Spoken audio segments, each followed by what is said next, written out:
Sebenarnya kalau kita bicara mana yang ideal, ada plus minus.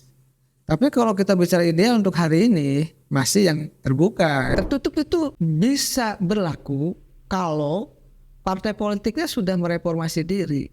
Ya. Memodernisasi diri dan kaderisasinya bagus. 3 hal ini aja.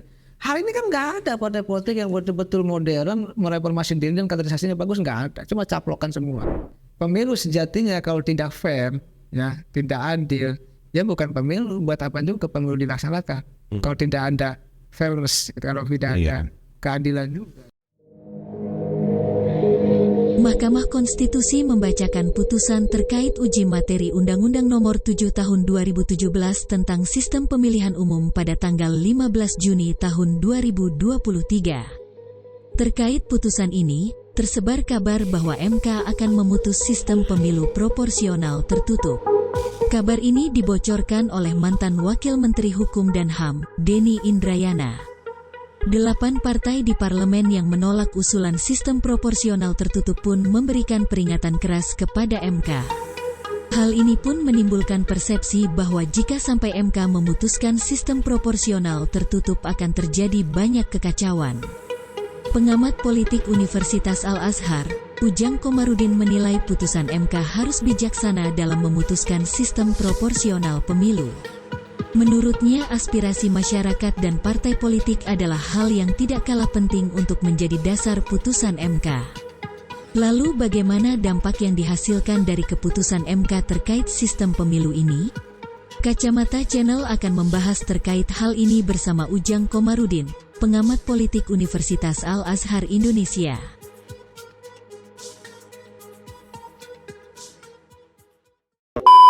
Assalamualaikum warahmatullahi wabarakatuh. Teman-teman semua, kita akan ngomong sesuatu yang luar biasa, yang akan menentukan nasib kita, dan saya akan ngobrol dengan Kang Ujang.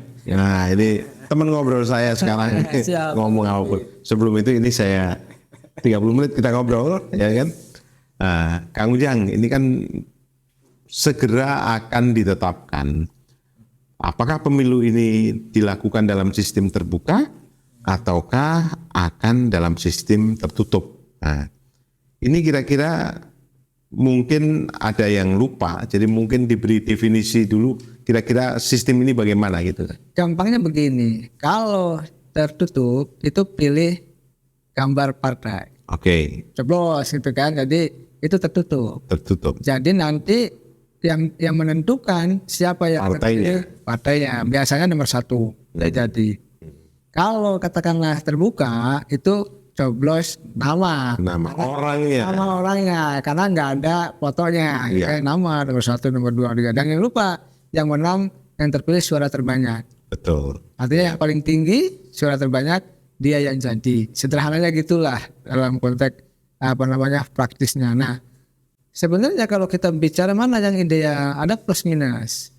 Tapi kalau kita bicara ideal untuk hari ini masih yang terbuka seperti ini. Kenapa? Karena calon anggota legislatif diberikan kesempatan untuk bertanding, untuk datang ke rakyat, menyapa, berkampanye gitu kan, terus lebih komunikatif gitu ya. Komunikatif, membantu gitu kan. Agar apa? Agar mendapatkan suara tertinggi, terbanyak sehingga dia dilantik menjadi anggota DPR. Oke. Nah, kalau dibalik 180 derajat misalkan tertutup, ini kan begitu tertutup misalkan, mudah-mudahan tidak gitu ya, katakanlah seperti itu, maka caleg-calegnya nggak bekerja Bang, karena yang dipilih partainya. Nanti begini, nomor 1 nih misalkan suaranya cuma 1.000. Kalau tertutup ya, nomor 3 ini misalkan suaranya 1 juta, udah 1.000 lah, misalkan 60.000 lah ya, 60.000. Kalau tertutup itu yang menang nomor 1 walaupun suaranya 1.000. Yang 1.000 mengalahkannya 6.000. Betul. Atau 60.000 lah ya. Dan nomor numbering ini kan tergantung partainya. Tergantung ketua partai kan. Ya, oleh karena itu saya melihat ini kelihatannya banyak kalau tertutup caleg-caleg pada mundur, malas bekerja juga. Makanya tidak aneh, tidak heran kalau 8 fraksi di DPR mayoritas gitu ya, minus PDIP yang menolak tertutup. Inginnya terbuka. Fair ya. Fair. Yang kedua, itu kan sudah pernah diputuskan tahun 2008. oleh MK bahwa terbuka seperti saat ini, gitu ya. Yang ketiga saya melihat Bang, ini kan sudah berjalan tahapan. Bagaimana merubah aturan tahapan yang kita ini kan gini, pemilu terumit di dunia. Ini problem lagi. Gimana mungkin perjalanan sudah mulai, aturannya belum ditetapkan. Calon-calon sudah didaftarkan. Iya. Ini menjadi persoalan. Oleh karena itu kita ini sebenarnya tadi mengelola negara dengan baik enggak sih gitu? Masa urusan pemilu aja nggak bisa, nggak bagus, kan lucu. Nah, saya keliling-keliling Bang ke bimtek anggota DPRD provinsi, kabupaten, kota. Mereka bahkan saya katakan dulu ini pemilu penuh ketidakpastian. Iya Bang, bagaimana kita mau turun takut tertutup. Nanti udah ngeluarin duit ternyata. Tertutup. Nah, oleh karena itu saya melihat, makanya saya konsisten mengkritisi, saya bilang ya, saya tidak ada kepentingan pribadi, saya bukan calon. Tapi saya menjaga konsistensi, menjaga aturan. Artinya MK pun harus konsisten ketika sudah memutuskan dulu 2008 terbuka, masih terbuka. Nah, ini yang paling penting Bang analisa saya. Begini, tertutup itu bisa berlaku kalau partai politiknya sudah mereformasi diri, Ya. memodernisasi diri dan kaderisasinya bagus. 3 hal ini aja. Hal ini kan nggak ada partai politik yang betul-betul modern, mereformasi diri dan kaderisasinya bagus, nggak ada. Cuma caplokan semua.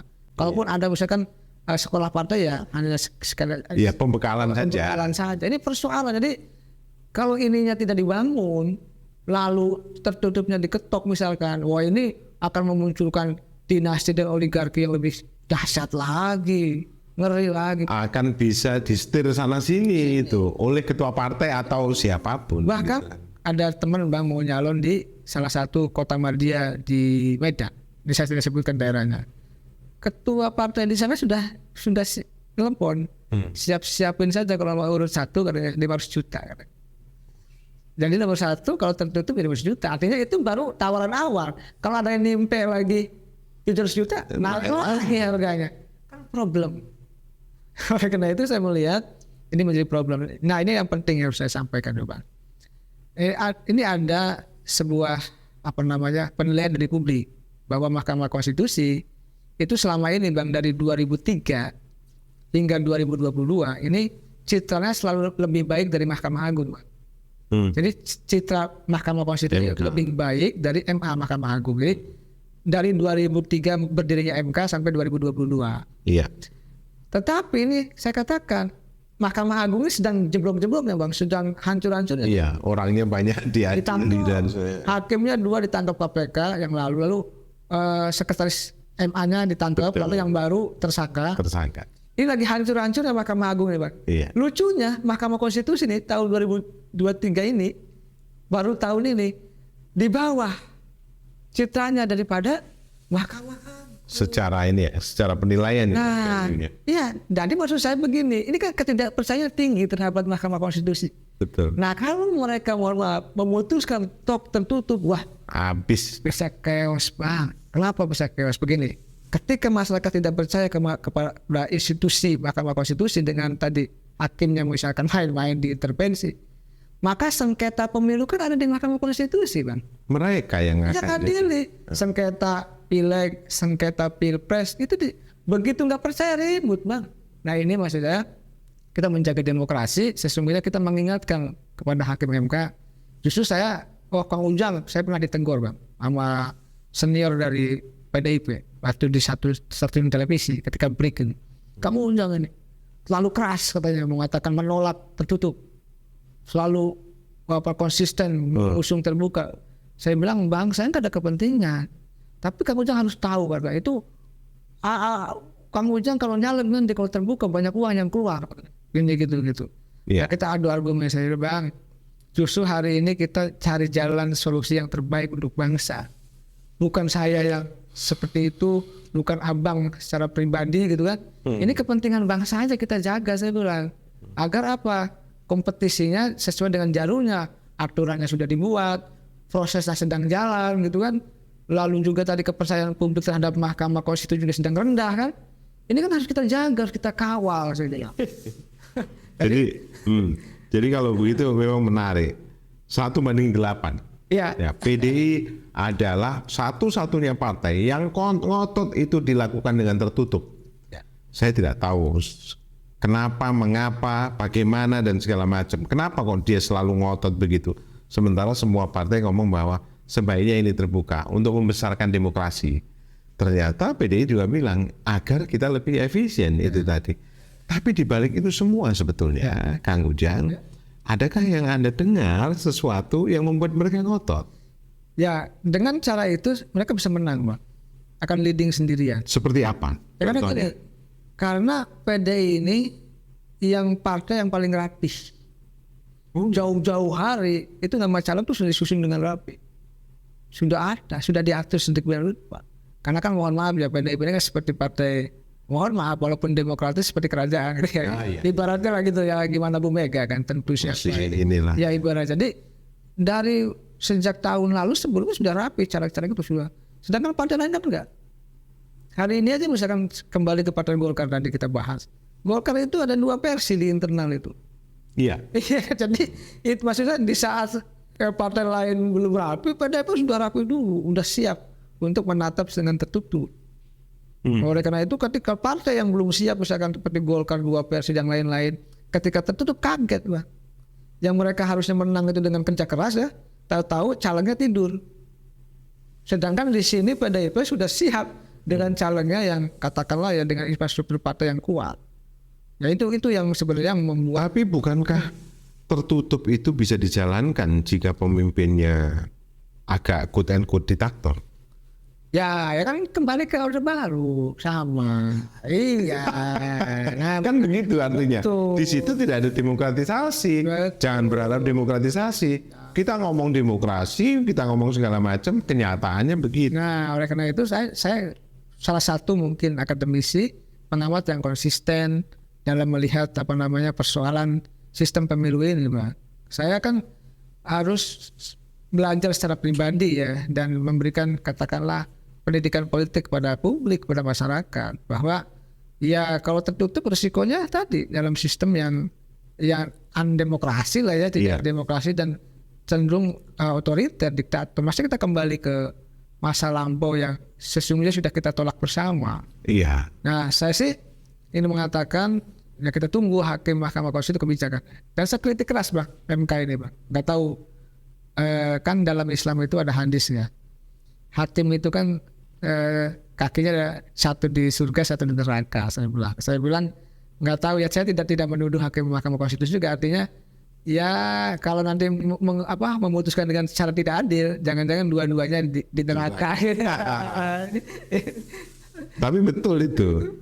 Persoalannya kan kemudian kalau kita lihat komposisi hakim MK kan juga kita udah bisa ngomong kira-kira bagaimana kira-kira begini. Kita cuman bisa lihat bahwa semoga mereka dapat enlightenment sehingga mereka benar-benar fresh kalau memutuskan itu. Karena apa? Banyak sekali yang dikorbankan kan begitu. Betul. Tapi sebetulnya jika kalau kemudian partai itu memang bagus, memang kita waktunya ditutup ya. Yang tadi harus kaderisasinya bagus, reformasi partainya jalan, dan modernisasinya juga jalan. Ini kan nggak ada.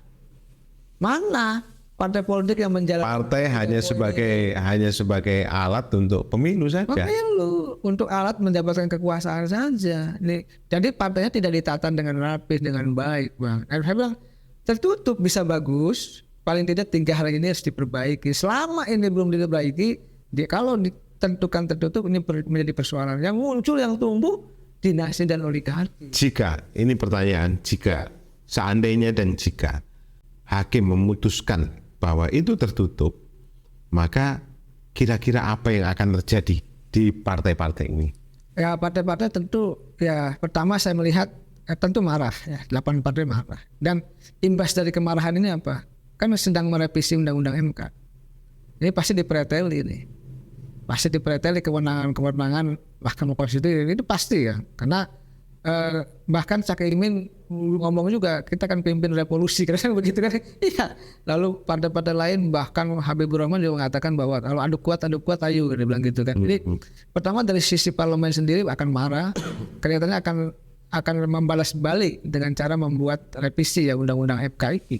Yang kedua dari sisi kepercayaan publik terhadap Mahkamah Konstitusi Makin makin hancur. Itu tadi tahun 2023 ini Di atas. di bawah Mahkamah Agung, apalagi memutuskan itu sudah hancur. Lebih nggak punya marwah. tidak punya marwah, tidak punya kredibilitas. Sedangkan yang harus dijaga dari marwah dan kredibilitas hakim adalah keadilannya itu, kejujurannya itu, integritasnya itu. Kita tahu kita punya pengalaman sebelumnya banyak juga hakim Mahkamah Konstitusi yang ditangkap KPK, hakim Lukar gitu kan, dan lain-lain. Nah, ini kan menjadi pengalaman. Sesungguhnya hakim juga bermain kan gitu. Saya tidak menuduh hakim yang sekarang ini di masyarakat bermain. Artinya hakim juga manusia, punya kepentingan, ya kan, punya niat sesuatu. Jadi yang hakim bukan malaikat. Oleh karena itu saya sih yang memberikan masukan lah ya, saran kepada beliau sebagai katakanlah wakil Tuhan di bumi kan, hakim itu yang memutuskan dengan cara bijaksana dan adil, karena banyak juga keputusannya itu tidak sesuai.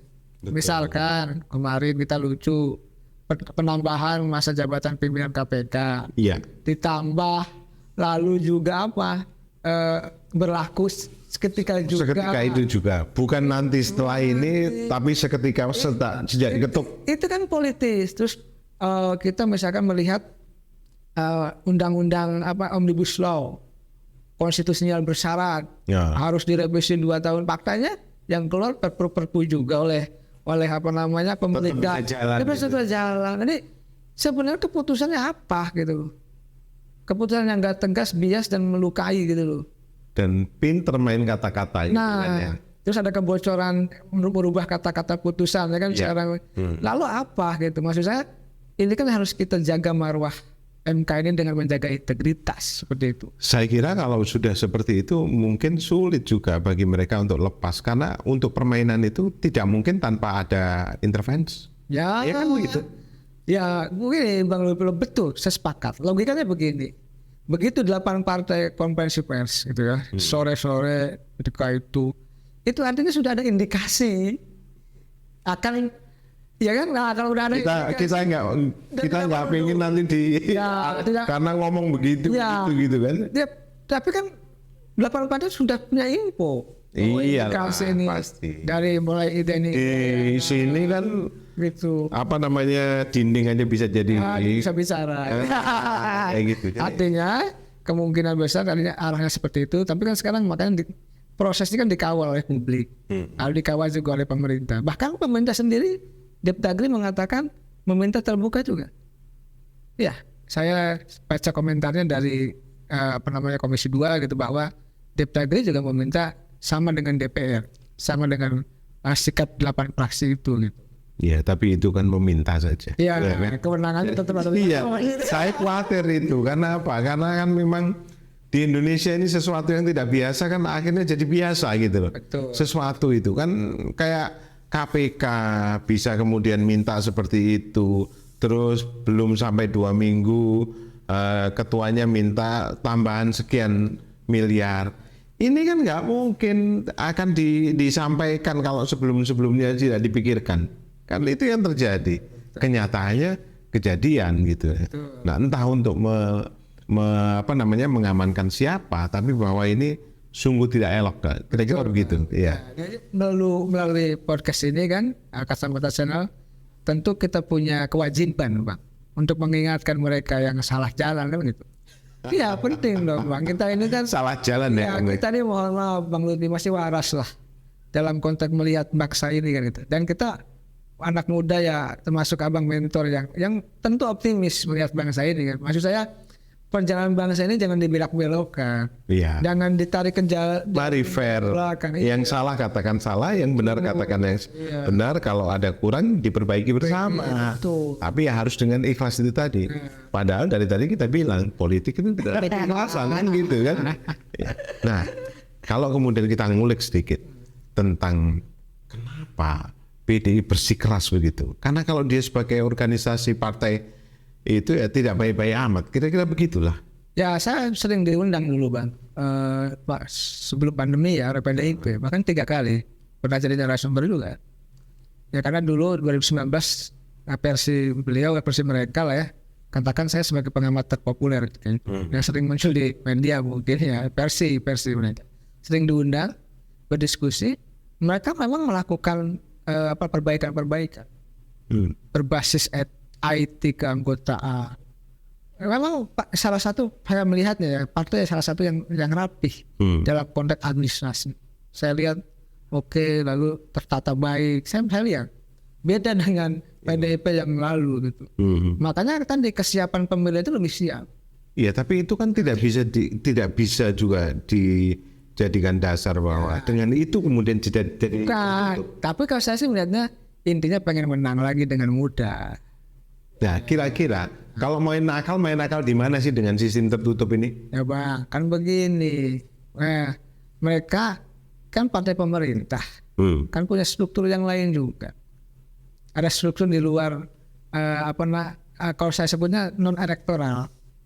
Non elektoral itu ya bukan terkait dengan pelaksanaan pemilu, tapi ada instrumen lain yang bisa mendorong ke. Kita sebut contoh. Ya, ada penegak hukum yang dimainkan. Iya, kemudian penjaga keamanan, kepolisian dan segala macam begitulah, kira-kira begitu. Rahasia umum. Iya.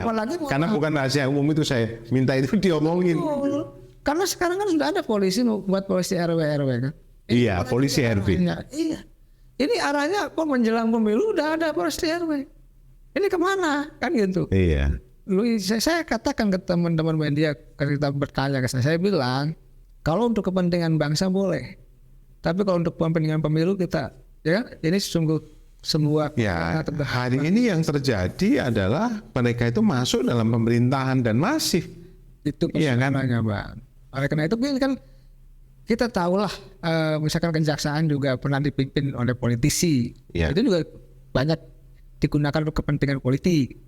Kepolisian juga sama, banyak oknum yang nakal kan digunakan untuk kepentingan politik. Ya sama, KPK juga sama. Ini kan problem kebangsaan kita Bang. Capek ya ngurus ini. Jadi demokrasi kalau penegakan hukumnya tebang pilih tidak adil, ini nggak bisa. Dan itu terjadi sekarang. Dan itu nggak fair. Nah kita ini mencoba ya melalui podcast Abang ya Bang Lutfi itu, mencoba untuk ya sedikit ya menata bangsa dengan cara kita kan. Kan kasihan bangsa ini Bang. Anak cucu kita. Iya. Kalau kita yang tidak speak up, yang tidak siapa? Iya. Justru ini momentum sebenarnya perbaikan bangsa melalui pemilu. Jadi kalau pemilunya tadi ya digunakan cara-cara belakang layar. Iya. Ini kan hasilnya juga akan terjadi perlawanan yang juga mereka akan lakukan seenaknya sendiri. Betul. Misalkan saya kembali ke mereview pemilu 2019 Pak. Misalkan yang meninggal 700 orang, itu kemana? Bagaimana? Sampai hari ini tidak ada beritanya. Itu jangan sampai juga.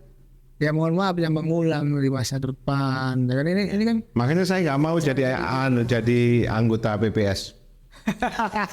Nanti diracun ya bahkan itu hasil temuan ID kan begitu kan, bukan kelelahan tapi karena keracunan kan. ID mengatakan seperti itu. Artinya ini tragedi demokrasi juga yang sampai hari ini semua pada tutup mata, nggak ada yang berani soalkan ini. Artinya pemilu kita masih seperti itu, makanya 2024 itu kita kawal, jangan sampai ada celah-celah tanda petik ya kecurangan yang untuk memenangkan ya partai-partai tertentu lah. Ini yang harus kita kawal, karena pemilu sejatinya kalau tidak fair ya tidak adil ya bukan pemilu. Buat apa juga pemilu dilaksanakan kalau tidak ada fairness, kalau tidak ada keadilan juga. Sekarang juga ngomong speak up lebih baik juga takut ya kan, karena duifungsi itu di mana-mana sekarang. Kalau saya melihatnya bukan duifungsi, multifungsi. Multifungsi itu lebih tepat saya kira. Ya, multifungsi. Ini yang menurut saya mengerikan dibandingkan zaman-zaman sebelum. Korupsi juga sekarang lebih mengerikan, Pak. Sering saya katakan korupsi, saya bahas sedikit. Kalau dulu Orde Baru seperti kita, korupsinya di belakang meja. Sekarang korupsinya dengan meja-mejanya. Diangkat ke meja-mejanya. Bahkan Pak Mahfud MD sendiri yang bilang, Menko Polhukam kan. Iya. Nengok ke kanan korupsi, nengok ke kiri korupsi, dan itu fakta. Iya, jadi rumit.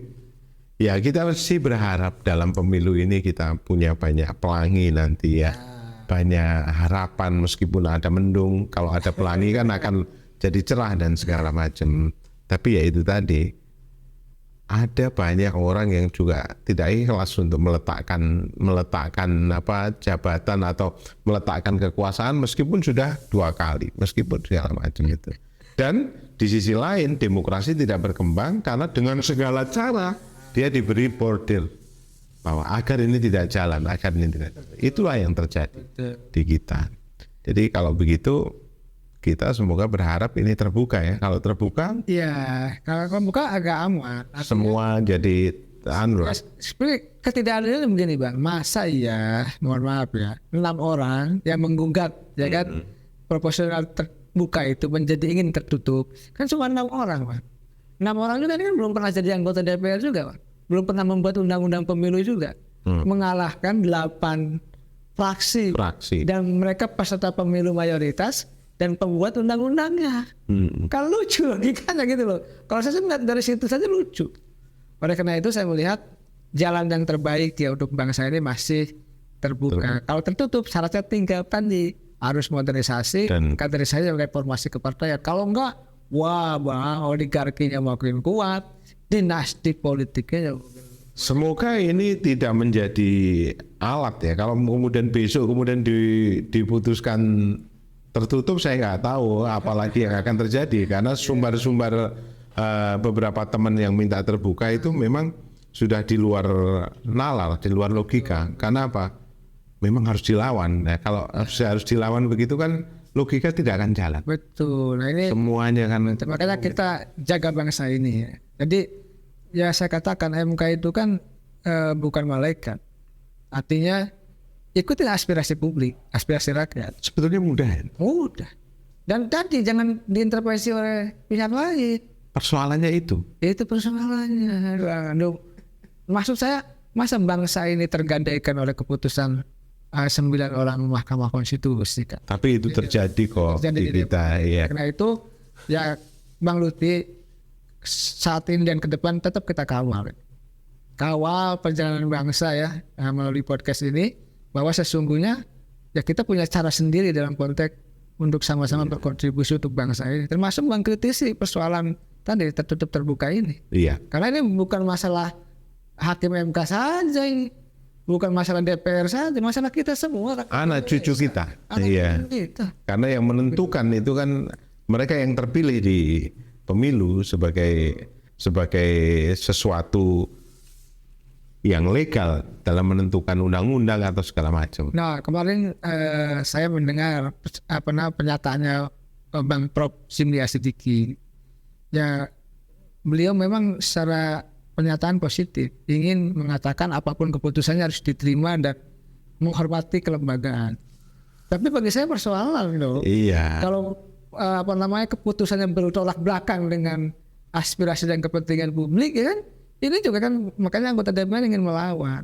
Persoalannya tadi seperti misalkan keputusan tadi bahwa perpanjangan masa jabatan KPK dari 4 dari 5 tahun itu kan sebenarnya dissenting opinion 5-4. Artinya kan diskriminatif katanya. Diskriminatif itu kan sebenarnya bukan pada lembaga, dia kepada individu.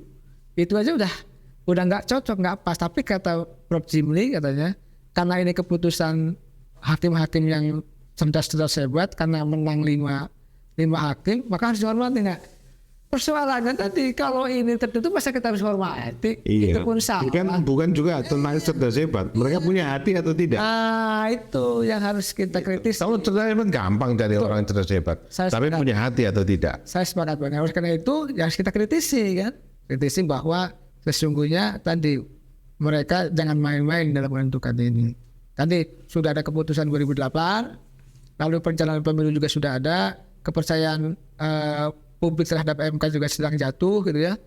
Lalu juga nanti keputusannya kalau misalkan tertutup itu bisa, harus saya katakan bisa chaos Pak. Karena tadi sengketa pemilu, pilpres pileg diserahkan kepada orang yang tidak dipercaya.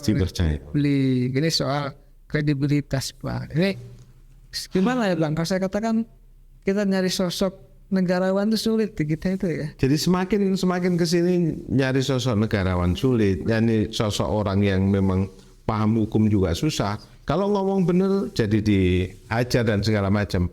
Makanya tetaplah menjadi warga negara yang berani menyuarakan apa yang ada.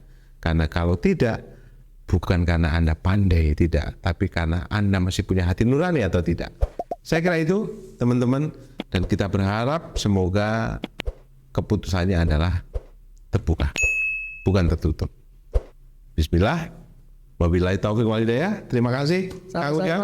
Kita sama-sama berdoa. Ini waktu yang krusial untuk Republik, ya kan? Dan semoga semua berjalan dengan baik. Amin. Termasuk kita bernegara juga dengan baik. Karena apa? Masih ada anak cucu kita, ya kan? Terima kasih. Assalamualaikum warahmatullahi wabarakatuh. Waalaikumsalam warahmatullahi wabarakatuh.